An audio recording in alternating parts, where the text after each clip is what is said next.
तू मेरे तन मन में बसिया, प्रकटो अंतरयामी, प्रकटो अंतरयामी। कोटि जन्म मरण में किया, भवतारो हे स्वामी, भवतारो हे स्वामी। करता तू तृप्ति ना पावे, कैसे मुक्ति पावे। जगत जलधि में डूबन लागे, तारो हे मझधारे। तू मेरे तन मन में बसिया, प्रकटो अंतरयामी, प्रकटो अंतरयामी। कोटि जन्म मरण में फिरिया, भवतारो हे स्वामी, भवतारो हे स्वामी। जगत करी क्रिया सब झूठी, कोटि कर्म परवारे। माया ठग तुझको छल देवे, डूबत आप बचा ले। सदा कहे यम घट जब पकड़े, धावत आय मुरारे। तू मेरे तन मन में बसिया, प्रकटो अंतरयामी, प्रकटो अंतरयामी। कोटि जन्म मरण में फिरिया, भवतारो हे स्वामी, भवतारो हे स्वामी। हे परमात्मा, आप मेरे तन मन में बसे हुए हैं, प्रकट होइए। मैं आपको खोजने के लिए कोटि जन्मों तक इस जन्म मृत्यु की घटमाला में फिरा हूं। हे परमात्मा, आप ही मुझे भव सागर से तारिए। जगत कर्ता भाव के कारण कभी तृप्ति नहीं पा सका, हमेशा अतृप्त ही रहा।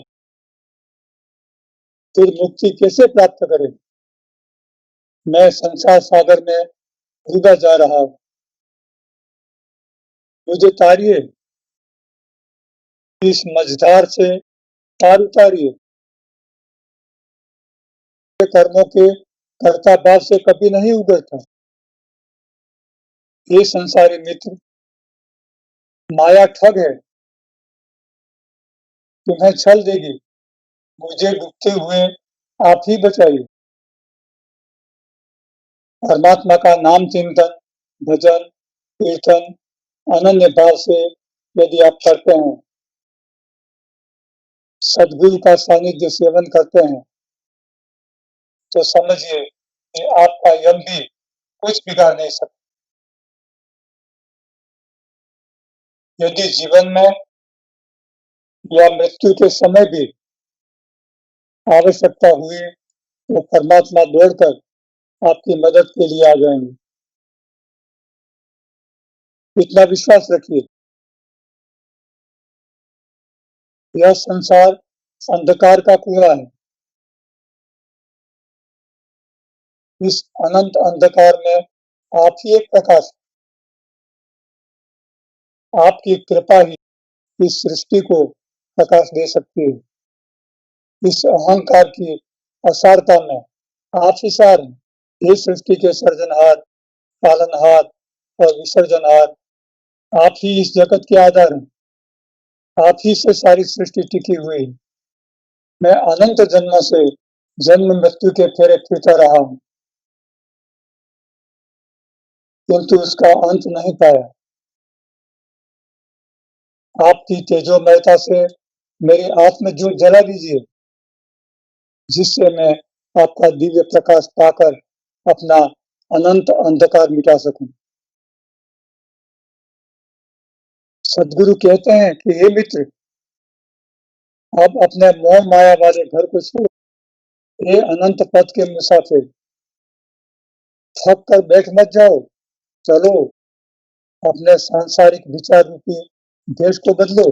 कोटि कोटि जन्म बीत गए, अब तक ये बंजारे तुमने अपना पुराना सांसारिक देश नहीं बदला। जीव भले किसी लाठी का सांसारिक सहारा ले ले, किंतु जब तक परमात्मा का आधार उसे नहीं मिलता, तब तक वह अपने जीवन में सफल नहीं हो सकता। वासना के वेग में ध्यान चला जाता है और वह पाप कर्म कर बैठता है, और मन पाप कर्म करना अपने आप रोक नहीं सकता। तब परमात्मा का स्मरण ही जातक को बचा सकता है और उसे पाप का कुफल नहीं भोगना पड़ता। सांसारिक विषयों के प्रति आसक्ति को परमात्मा प्रेम में रूपांतरित कर दीजिए, फिर वह आसक्ति नहीं रहती। महात्मा तुलसीदास जी मात्र स्वपत्नी में ही आसक्त थे, पर स्त्री को वे माता समान समझते थे। इसलिए जैसे ही उनको स्वपत्नी की उलाहना मिली, वे तुरंत ही उनकी आसक्ति परमात्मामय बन गई। शरीर को जैसे वस्त्र ढक देते हैं, वैसे ही आत्मा को वासना ढक देती है। अतः परमात्मा अपने एकदम निकट होने पर भी दिखते नहीं है। वासना का पर्दा यदि सदगुरु दूर कर दें, तो फिर परमात्मा दर्शन सहज बन जाता है। वासना दूर होने पर अद्वैत प्राप्त होता है। जब आपके हृदय में वासना रहित विशुद्ध भाव उत्पन्न होगा, तब प्रभु के स्वरूप का दर्शन होने लगेगा। ज्ञान से मन का सूक्ष्म मैल दूर होने लगता है। सदगुरु के सानिध्य में अनन्य भाव से ज्ञान सेवन करने पर अपने आप मन का मैल उतरने लगता है और मन विशुद्ध निर्मल होने लगता है। मनुष्य के स्थूल शरीर में सूक्ष्म शरीर रहा हुआ है। सूक्ष्म शरीर में मन मुख्य वस्तु है। मन में संसार होने से ही वह भटका करता है। विषय वासना मन का अस्तित्व है। जिस तरह दीपक अस्त होकर व्यापक तेज में मिल जाता है, उसी तरह मन भी सांसारिक विषयों से पीछे हटकर ईश्वर का आत्मसात हो जाता है।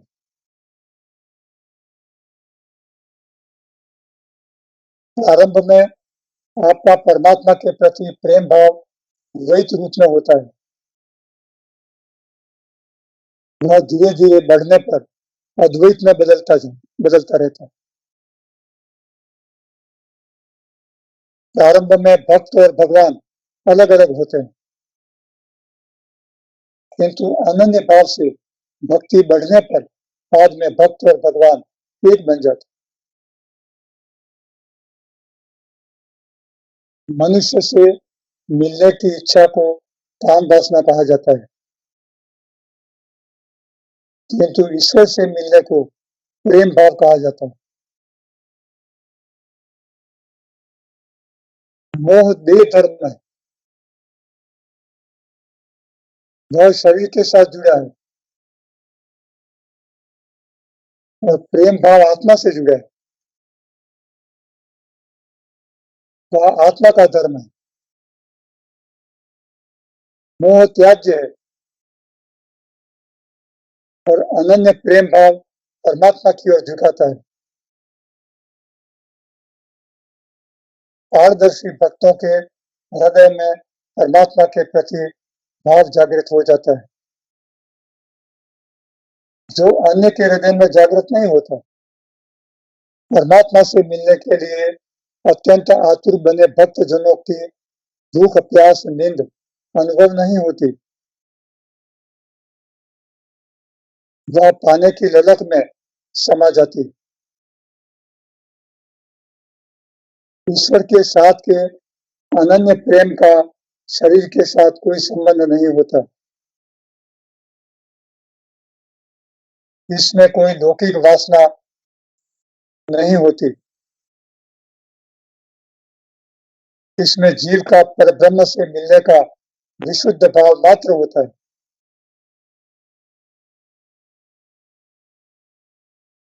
पति के वियोग में पत्नी का जीव जैसे दुखी होता है, वैसे ही परमात्मा के वियोग में जीव का प्राण भी दुखी होता है। यह विरह की पीड़ा समर्पित भक्त ही समझ सकता है। विरही भक्त को कई बार अपने देह के प्रति सभानता नहीं रहती। परमात्मा ऐसे भक्तों का स्वागत करते हैं। वैसे भक्त भाग्यशाली हैं। परमात्मा करुणा सागर है। संसारी मन से संसार के सर्व विषयों का त्याग करके और उनके चरणों में आश्रय लेता है, तो वे उसका कभी अस्वीकार नहीं करते। अपना मन परमात्मा को दे दीजिए और उसे फिर कभी वापस मत मांगिए। परमात्मा समर्पित भक्त का त्याग कभी नहीं कर सकते। समर्पित भक्तों को भगवान स्वरूप दर्शन कराते हैं। अंतर्मुख दृष्टि करके परमात्मा को हृदय में नहीं रखिए। आनंद स्वरूप परमात्मा अंतर में विराजमान है।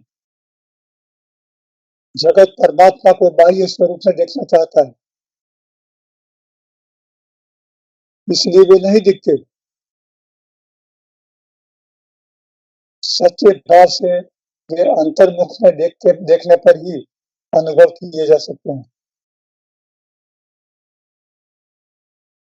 परमात्मा करुणा सागर है। शरण में आए हुए को वे कभी निराश नहीं करते।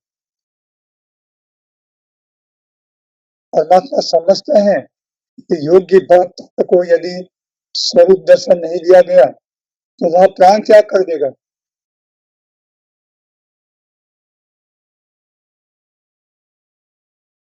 ध्यान की पराकाष्ठा में भक्त अपने आप को भूल जाता है। उसे उसका मैं याद नहीं रहता।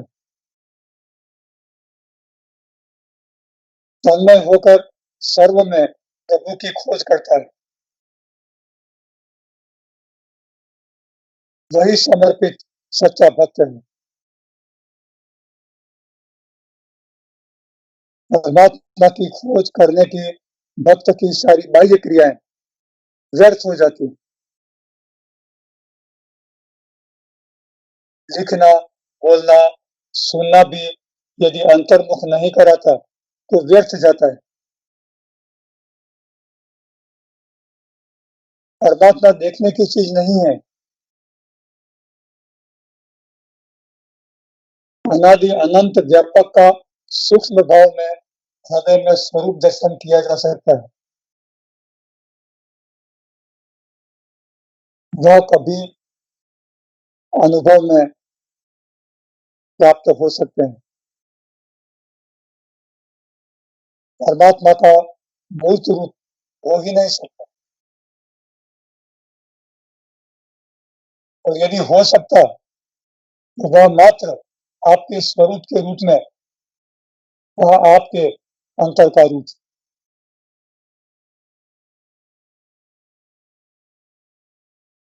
अंतर्दर्शन। मन की गति स्थिति नहीं है कि वह आपका अंतर्दर्शन कर सके।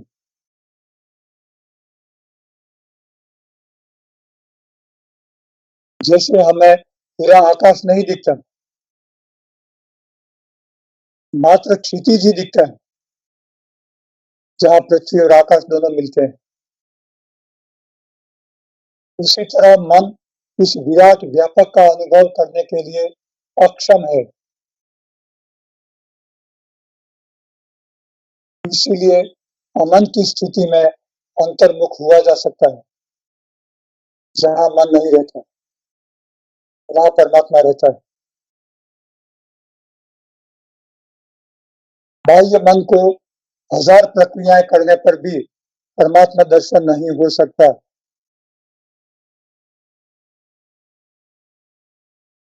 शुद्ध मन से अंतर यात्रा करते हुए भी संसार का सेवन किया जा सकता है। वृत्तियों, वासनाओं का नियमन किया जा सकता है। निष्ठा पूर्वक सांसारिक कार्य करते हुए सत्य सेवा की जा सकती है। ये लोक और परलोक दोनों को सुधारा जा सकता है। स्त्रियों को पतिव्रता धर्म, पुरुषों को एक पत्नीव्रत धर्म, संतानों की परवरिश आदर्श रूप से निभाना चाहिए।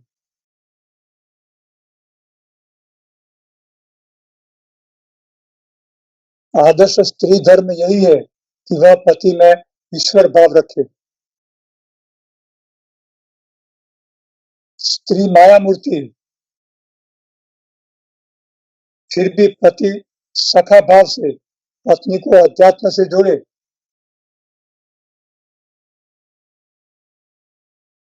यदि ऐसा नहीं होता है तो ऐसे स्त्री या पुरुष को इहलोक और परलोक बिगड़ते हैं। पति या पत्नी का विशुद्ध प्रेम एक दूसरे का ध्यान करते करते ही स्वरूप पा जाता है।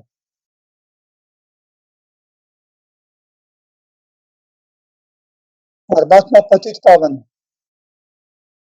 करुणा सागर है। विश्वास पूर्वक उनकी शरण का आश्रय लेने वाला कभी निराश नहीं होता। सर्व विषयों का मन से त्याग करके परमात्मा के चरणों में नित्य वास करने वाला भक्त हमेशा अपने घर को ही आश्रय बनाकर जीता है।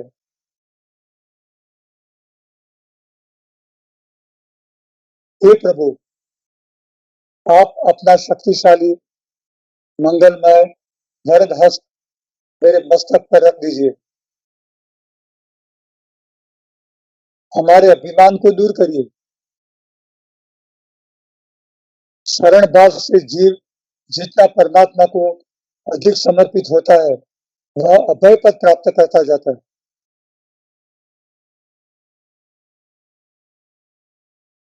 इस अभय पद में अद्वैत है। जब तक जीव परमात्मा पाने के लिए आकुल व्याकुल नहीं होता, तब तक उसे परमात्मा नहीं मिलते।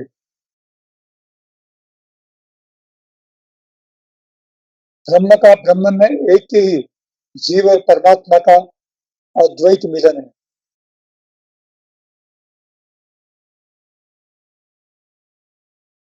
वृद्ध अध्यात्म सेवी के शरीर से काम चला जाता है, किंतु बुद्धि में से बिना शुद्धि के नहीं जाता।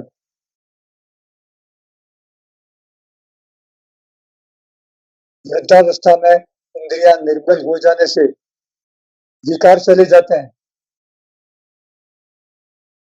किंतु बुद्धि में से नहीं जाते।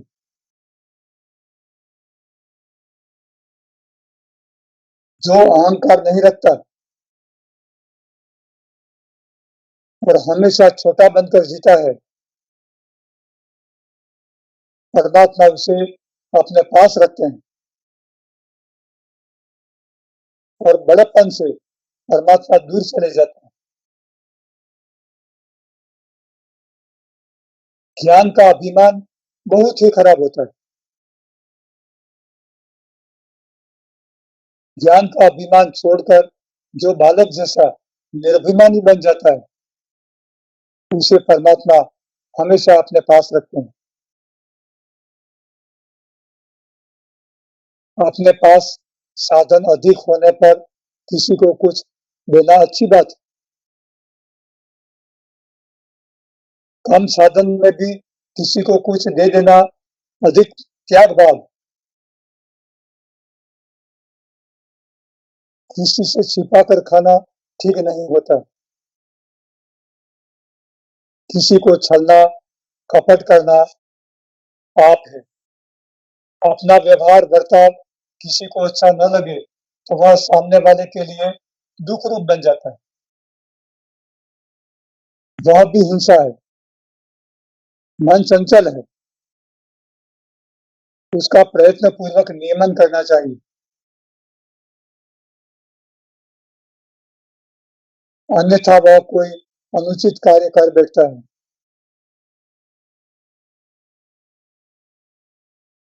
आध्यात्मिकों का मनुष्यों के साथ साथ वनस्पतियों, वृक्षों आदि वन संपत्ति के साथ भी संबंध उपकारक होता है।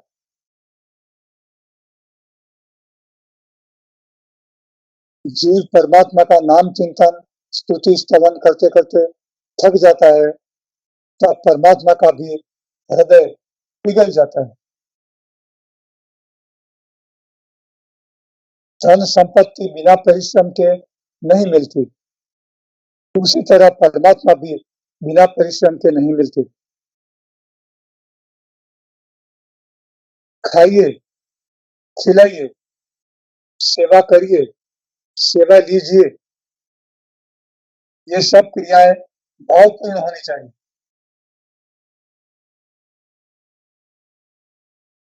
घर संसार का यह कार्य परमात्मा करता है,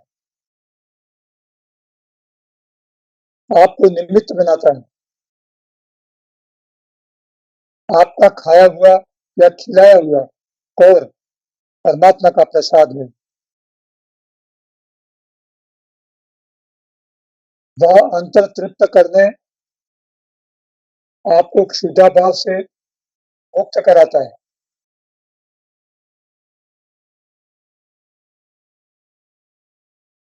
अपने दाने में जूठा न छोड़ें। अन्न का अपमान करना पाप है। किसी जूठा खिलाना अपना पुण्य क्षय करना है। किसी को भी जूठा नहीं खिलाना चाहिए। अन्न में अन्नपूर्णा विराजित है। अन्न की सेवा बहुत बड़ी सत सेवा है। भूखा, भिखारी, बीमार, अशक्त, अपाहिज, अकेला, साधनहीन जब अन्न की सेवा प्राप्त करता है, तब वहां परमात्मा का रमण होता है।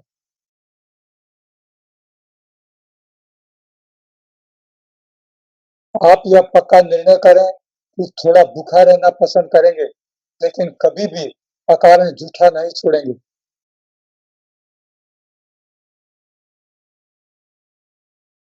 अन्न बर्बाद नहीं करेंगे। अध्यात्म की सेवा में अन्न सेवा का बहुत अधिक महत्व है।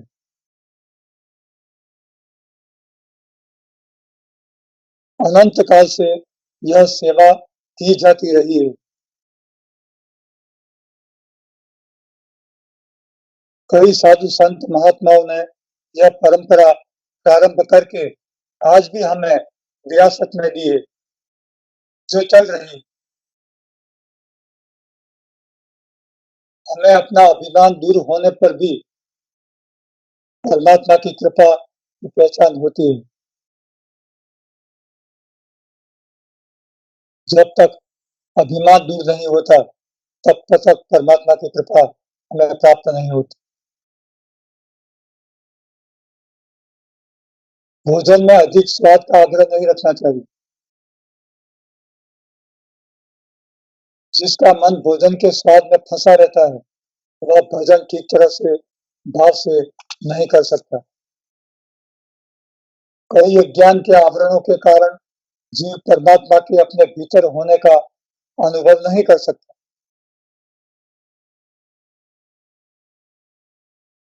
जब परमात्मा की कृपा होती है, तब आस्था के आवरण हट जाते हैं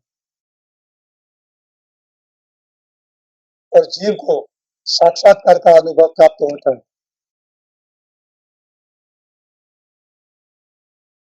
भाव से खिलाया गया प्रसाद भी परमात्मा अवश्य ग्रहण करते हैं। मनुष्य की मुक्ति और पतन दोनों उसी के हाथ में है।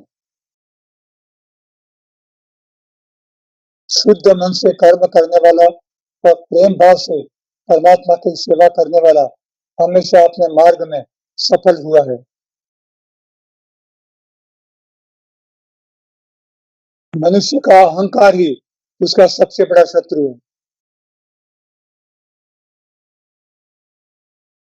उसको अलग व पावन बनाए। परमात्मा की सेवा ही उसे विशुद्ध व स्थिर बना सकती है। बिना किसी आधार के मन डूब जाता है। उसे सत सेवा और सत कार्यों में लगा रखना चाहिए।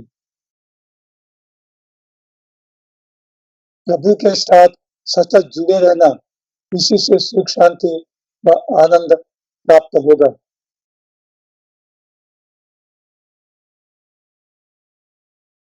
काम, क्रोध, लोभ और मोह मनुष्य के सबसे बड़े शत्रु हैं। अनंत काल से मनुष्य को सताते रहे।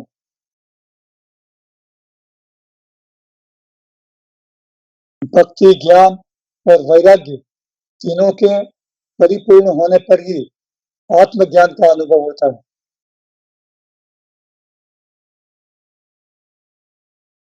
भक्ति होने पर भी ज्ञान न होने पर आत्म साक्षात्कार नहीं होता।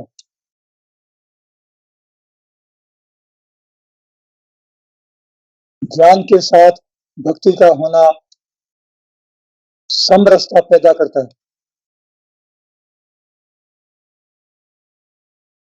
बिना ज्ञान की भक्ति और बिना भक्ति का ज्ञान दोनों अपंग हैं। इंद्रिय सुख नहीं, किंतु चेतनानंद प्राप्त करिए। संपत्ति के मालिक मत बनिए, उसके ट्रस्टी बनिए। सावधानी पूर्वक उसका जतन करिए। समस्त सृष्टि परमात्मा की रचना है। अहंकार छोड़कर उसके साथ प्रेम भाव रखिए। प्रेमी को संयोग के बदले वियोग की विफलता के आंसू बहाने में आनंद आता है। विफलता अच्छी लगती है, वियोग अच्छा लगता है। अतः वह हमेशा दुखी रहना चाहता है। परमात्मा ने हमें परमानंद प्राप्त करने के लिए जन्म दिया। हम अहंकारी बनकर परमात्मा से दूर जाकर अपना जीवन बर्बाद होता नहीं देख सकते। कमर कसिए, अपने मार्ग में आरोहण करिए, पथ प्रशस्त करिए और अपने मार्ग में डटे रहिए। परमात्मा हमेशा आपके साथ। अनंत पेज नंबर 223। हरि तेरा सब में रहे, पहचाने सब कोई। अपना अपना वह हरि सब में एक ही होए। परमात्मा सब में एक जैसा विराजमान है और वह सबको जानता है। और वह एक ही परमात्मा है। सब में अलग-अलग रहते हुए भी एक ही परमात्मा है। तेरा हरि है तुझ सा, मेरा हरि मुझ में, सब जैसे सबके हरि, एक ही आप समान। आपका परमात्मा आपके जैसा है, मेरा परमात्मा मेरे जैसा है, उसका परमात्मा उसके जैसा है, सबके परमात्मा सबके जैसे हैं, फिर भी सब में एक ही परमात्मा समाया हुआ है और वह एक ही परमात्मा आप सबको जानता है। आप सब एक दूसरे को नहीं जानते, लेकिन परमात्मा आप सबको जानता है। पारदर्शिता जो रहे, हरि तुझको समझाए, बिन उसके हरि ना मिले, प्रतिबिंबित ना पाए। जितने मन की शुद्धि होगी, जितने आप में मन की पारदर्शिता होगी, उतना ही आपको परमात्मा का भास होगा, आप परमात्मा पाएंगे। और बिना पारदर्शिता के परमात्मा आपको नहीं मिलते। जैसे सूर्य का प्रतिबिंब पानी में पड़ता है, तो पानी में हम सूर्य को देखते हैं, उसी तरह आत्मा परमात्मा का प्रतिबिंब है। तो आत्मा में हम परमात्मा का दर्शन करते हैं, लेकिन तब जब हमारी इंद्रियां पारदर्शी बन जाए, सबकी अपनी समझ में अलग अलग समझाए, सब में रहकर एक ही समझ हरि को पाए। जिसकी जैसी बुद्धि, वह जैसा ही परमात्मा को समझता है। तो जितनी समझ है, उन सब का परमात्मा अपनी अपनी समझ के अनुसार। किसी ने मान लिया कि परमात्मा ऐसा है, तो उसकी समझ ऐसी है, किसी की समझ ऐसी है, उसकी समझ ऐसी है। सबने अपनी अपनी समझ के अनुसार परमात्मा को समझ लिया, मान लिया। चेतनता ही हरि नहीं, प्रकट ब्रह्म ही होए, जड़ चेतन में रम रहा, जीवित सत्य ही सोए। परमात्मा चैतन्यमय है, लेकिन चैतन्य ही परमात्मा नहीं है। परमात्मा प्रकट ब्रह्म है, वह जड़ और चैतन्य सब में समाया हुआ है, पराशर में समाया हुआ है, वह आप में समाया हुआ है, सर्व सृष्टि में समाया हुआ है। मति मारे तो ना मरे, समझावे समझाए, मति जो समझे आप तो पहले हरि को पाए। बुद्धि समझाने से नहीं समझती, और बुद्धि सार और असार का विवेचन करती है। वह आगे रहती है, मन पीछे रहता है, आत्मा उसके भी पीछे रहती है। तो बुद्धि सार असार का विवेचन करने में लग जाती है और उसको परमात्मा पर भरोसा नहीं रहता, और मन की समझ में वह समझा नहीं जाता, और वह परमात्मा से वंचित ही रह जाता है। इसलिए सदगुरु कहते हैं कि बुद्धि से परमात्मा नहीं समझना चाहिए, परमात्मा भाव से पहचानना चाहिए।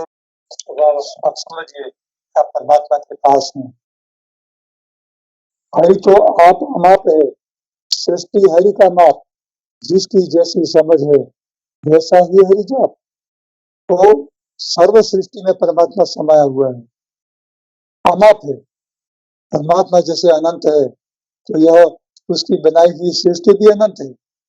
तो इस अनंत सृष्टि में परमात्मा छिपा हुआ बैठा है, और वह हम में भी छिपा हुआ बैठा है, तो उसको हमें प्राप्त करना है।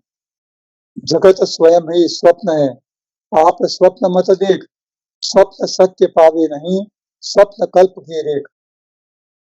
जगत स्वयं ही स्वप्न है, संसार कल्पना है, भूत भविष्य संसार है, सोच है, विचार है, और वह कल्पना है।